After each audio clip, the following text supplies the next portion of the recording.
Nesse vídeo, vou analisar o jogo 4 entre Cleveland Cavaliers e Detroit Pistons. O primeiro tempo do jogo foi praticamente uma guerra entre defesa física e agressiva de Detroit contra criação ofensiva mais técnica e espaçada de Cleveland. E o mais interessante, os dois times estavam tentando manipular o posicionamento defensivo um do outro o tempo inteiro.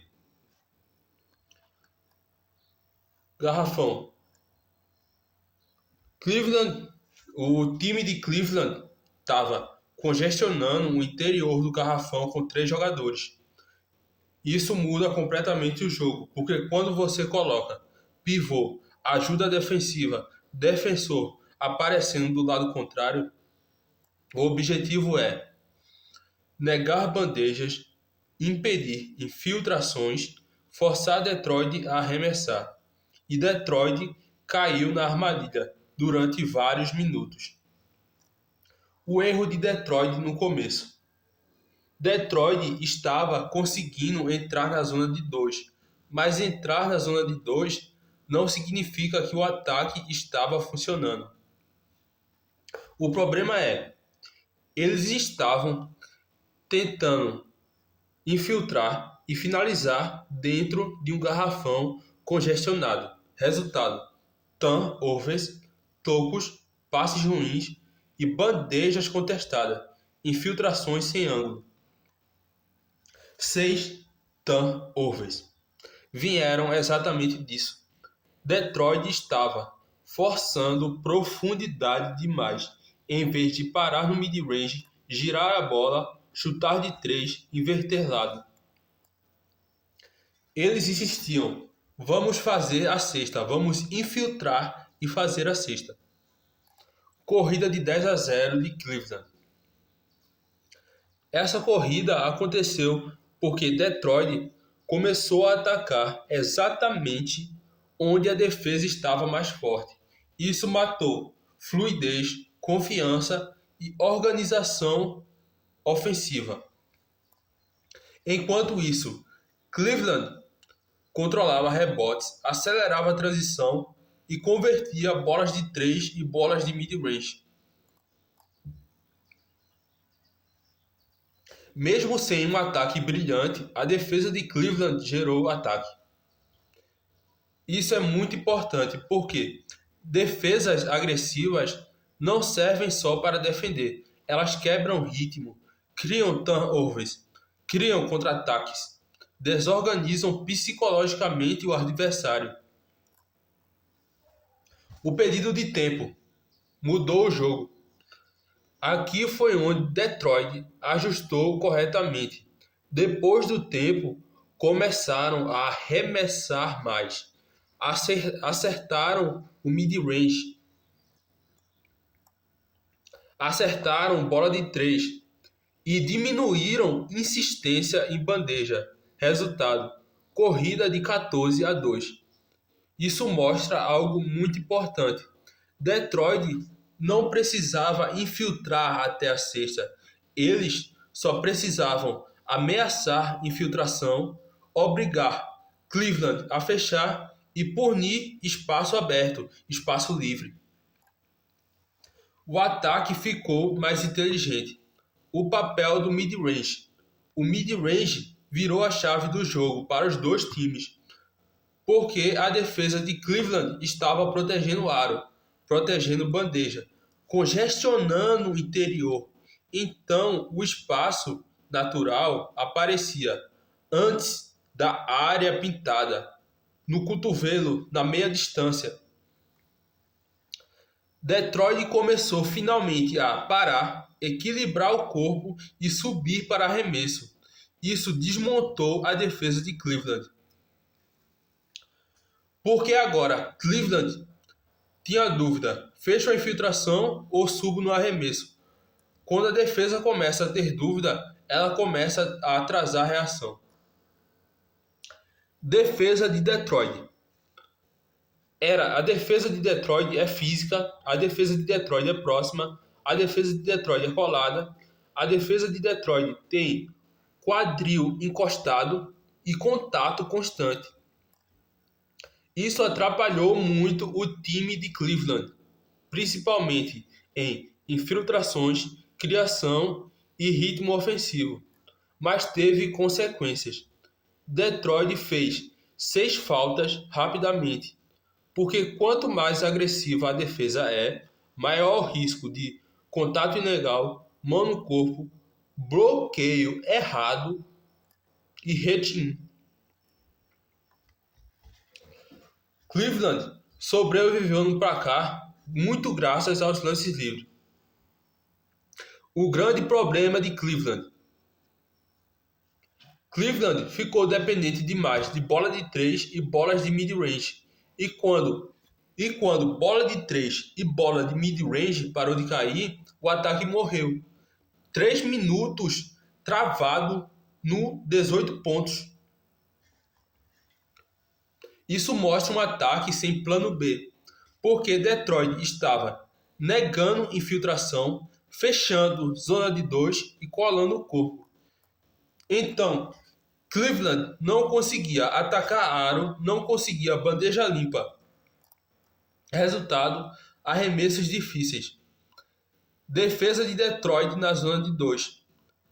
Detroit não deixou Cleveland confortável dentro da zona de 2. Toda vez que Cleveland entrava, a defesa colava, o contato aumentava e o espaço diminuía. Então, Cleveland fazia duas coisas: saía para mid-range e chutava de 3. Isso é importante. Detroit estava aceitando arremesso difícil. Eles preferiam contestar, incomodar, gerar desconforto na infiltração. Contestar a infiltração, incomodar a infiltração e gerar desconforto na infiltração, do que deixar infiltração limpa. O ajuste de Cleveland. Quando Detroit começou a subir mais na linha de 3, Cleveland respondeu corretamente. Infiltrar, atrair ajuda e passar para fora. Excelente ajuste. Só que o aproveitamento caiu porque Detroit já estava mais preparado para recuperar a defesa.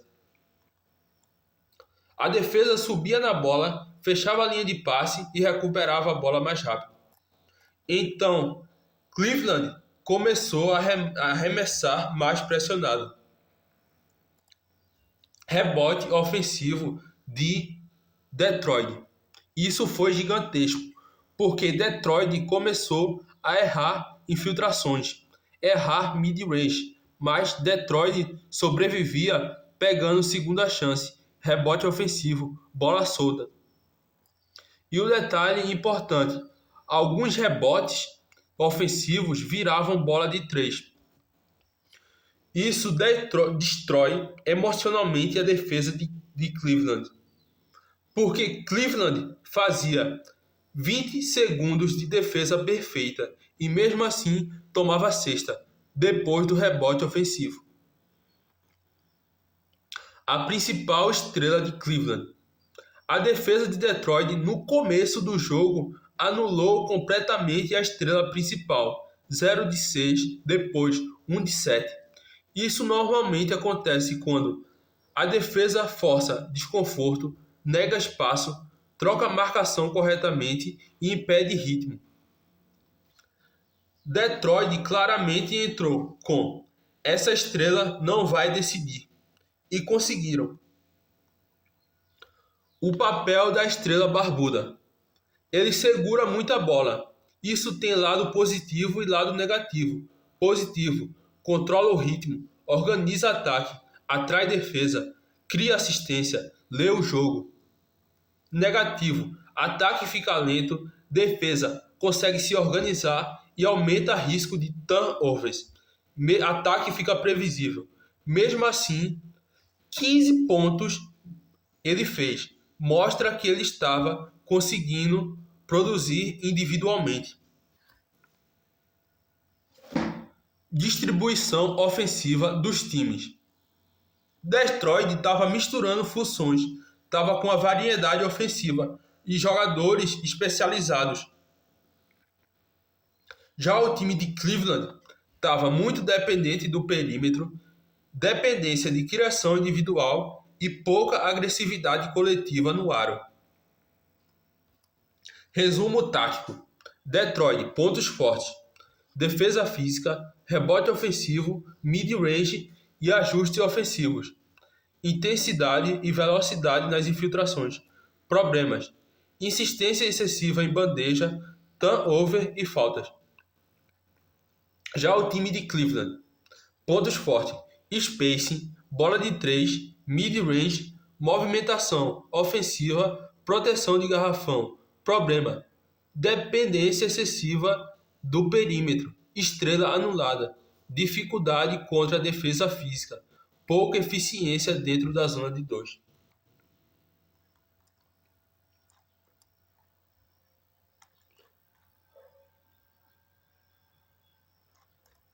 Ai, meu Deus.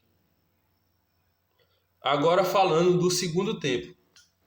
O time de Cleveland encontrando a solução emocional e tática do jogo contra Detroit, perdendo o controle defensivo e emocional aos poucos. E a grande mudança foi simples. Detroit parou de controlar a principal estrela do time de Cleveland. No primeiro tempo, defesa física, quadril colado, contato constante, negação do espaço. Resultado: 1 de 7. No segundo tempo, espaço apareceu, reação ficou lenta, ajuda defensiva atrasou. Resultado: o jogo explodiu. Começo da virada. Detroit começou a relaxar a marcação da principal estrela. Isso no NBA é fatal, principalmente contra jogadores explosivos, rápidos e criadores de arremesso, porque esses jogadores precisam de meio segundo, alguns centímetros, uma reação lenta. Só isso. E foi exatamente isso que aconteceu. O que a estrela começou a fazer? Ele começou a atacar todas as camadas da defesa. Mid-range, quando Detroit recuava, ele parava, subia equilibrado e convertia. Bola de 3, quando Detroit tentava recuperar o atraso, ele já soltava o arremesso. Bandeja, quando Detroit subia demais, ele passava pela primeira linha, infiltrava e fazia bandeja. Isso destrói uma defesa psicologicamente. Porque a defesa começou a pensar: não existe resposta, não tem como parar esse cara. O papel do barbudo. Aqui aconteceu algo extremamente importante. Enquanto a estrela destruía individualmente, o barbudo destruía coletivamente. 9 assistências. Isso significa que Detroit não podia dobrar, ajudar demais ou fechar demais. Porque a assistência aparecia, a bola girava, alguém ficava livre. Ou seja, as duas estrelas se complementaram perfeitamente, um destruindo individualmente e o outro organizando o caos ofensivo. O congestionamento do garrafão. Cleveland continuou usando 3 defensores no interior. Isso fez Detroit voltar ao mesmo problema do primeiro tempo, forçar infiltrações demais. E o mais interessante, Detroit até entrava na zona de 2, mas sem ângulo, sem espaço, sem equilíbrio corporal. Resultado: turnovers, infiltrações ruins e finalizações contestadas. Defesa de Cleveland. Começo da posse. 3 jogadores mais altos, próximo da cabeça do garrafão. Objetivo: negar bola de 3, impedir criação e impedir organização.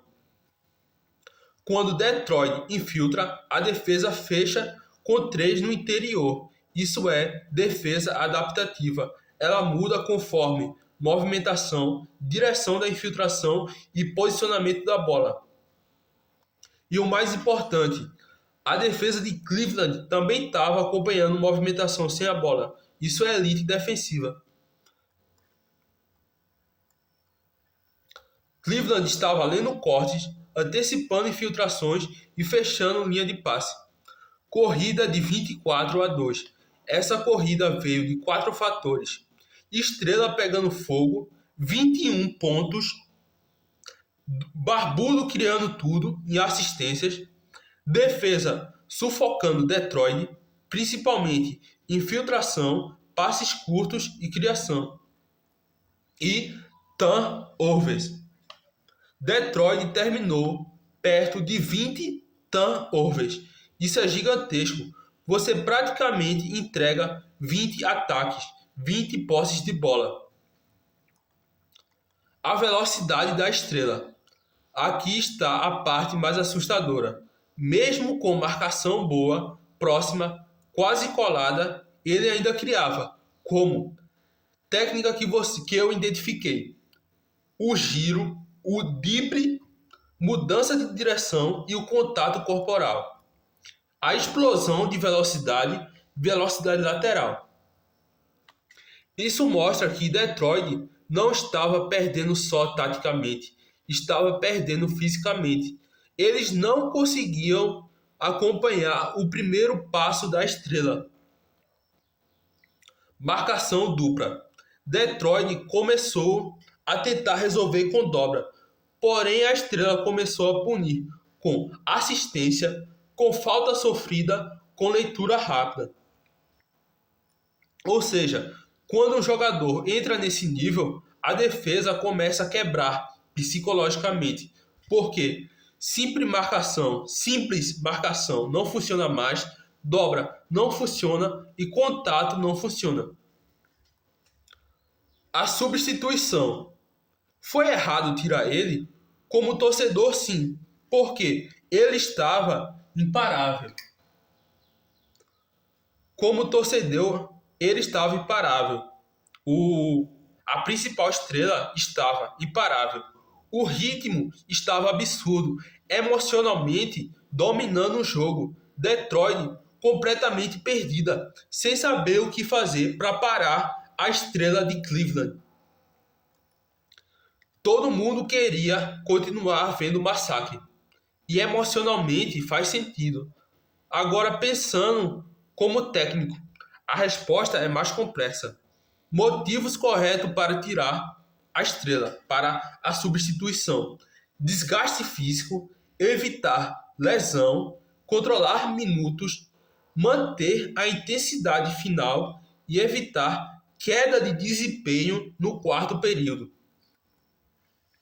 Mas existe um detalhe muito importante. O técnico errou um pouco o time, porque o banco de Detroit entrou quando a estrela saiu. E Detroit estava emocionalmente quebrada. Quando a estrela saiu, Detroit respirou. Isso foi visível imediatamente. Sequência de mid-range, sequência de bandeja e o banco entrando quente. Então, a substituição teve consequência real negativa. O comentarista da transmissão, o técnico, conseguiu parar a estrela. Faz sentido, porque ritmo ofensivo também é psicológico. Jogadores entram em transe competitivo, no estado de flow e o ritmo emocional.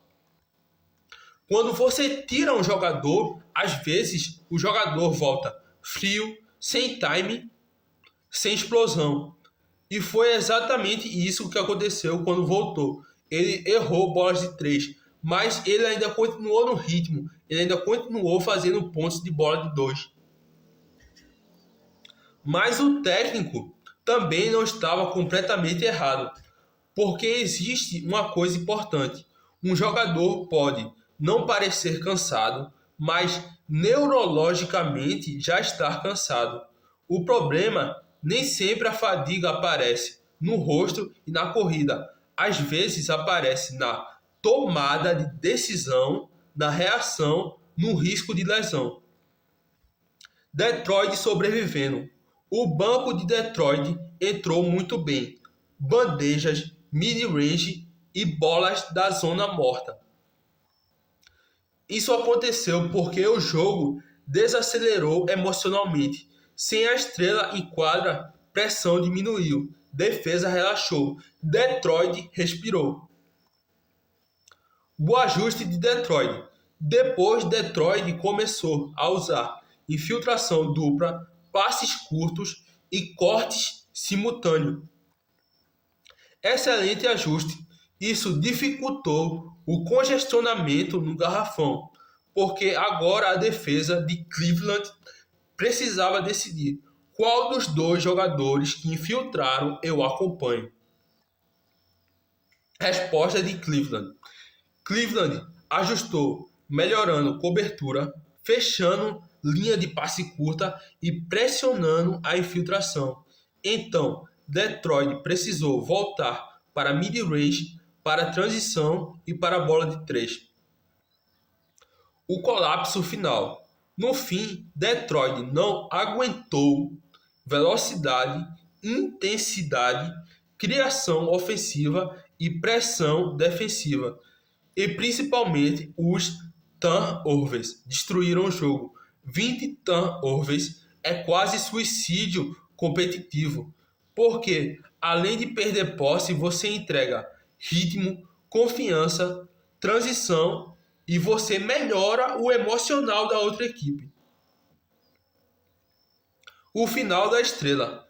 A coisa mais assustadora. Depois de 38 pontos no segundo tempo, ele ainda conseguiu distribuir assistências. Isso mostra leitura de jogo, maturidade e controle emocional. Ele percebeu, agora a defesa vai colapsar em mim. Então começou a punir, ajuda defensiva, encontrar companheiros e controlar o ritmo. Isso é atuação de superstar. Um resumo. O time de Cleveland venceu por explosão individual da estrela, criação do barbudo, defesa agressiva, congestionamento no garrafão, turnovers forçado e velocidade ofensiva.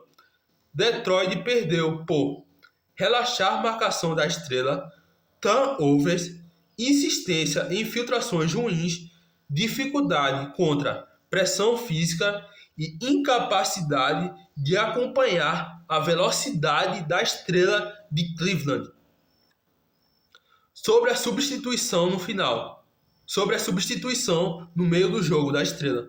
Em teoria, não foi um absurdo substituir, mas na prática, o time foi um pouco ruim, porque o jogador estava em estado de flow, Detroit estava emocionalmente destruída e o ritmo do jogo era completamente da estrela de Cleveland. Então sim, a substituição ajudou Detroit a sobreviver temporariamente no jogo,